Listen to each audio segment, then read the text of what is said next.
Bonjour et bienvenue à notre revue des marchés financiers. Les marchés actions ont marqué une pause la semaine dernière. 3 événements importants ont cependant influencé les investisseurs. D'une part, les introductions boursières de la semaine dernière sur le marché américain ont été particulièrement entourées.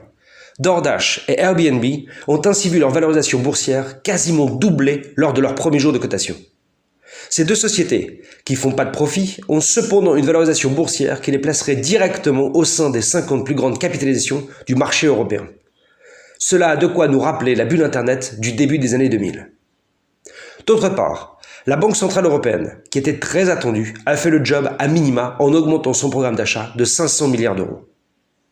Enfin, et sans surprise, les autorités américaines ont approuvé le vaccin de Pfizer vendredi et l'Europe devrait en faire tout autant très prochainement. Cependant, l'euphorie des marchés suite à la distribution du vaccin va s'estomper pour revenir sur les problématiques court terme que sont les plans de relance et les chiffres d'activité économique en décembre. C'est dans ce contexte, et tenant compte de l'incertitude quant au plan de relance budgétaire, que la Réserve fédérale américaine devrait augmenter son programme de rachat d'actifs.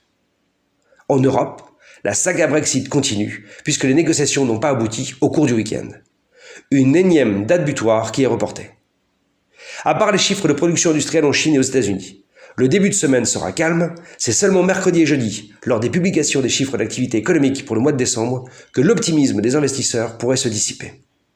En effet, on s'attend à un probable second mois consécutif de contraction économique dans la zone euro, mais aussi au ralentissement économique aux États-Unis pour la première fois depuis mai. À moins que le Captain Powell n'annonce un nouveau plan monétaire d'envergure. Restez à l'écoute pour notre prochain tour d'horizon et d'ici là, bonne semaine.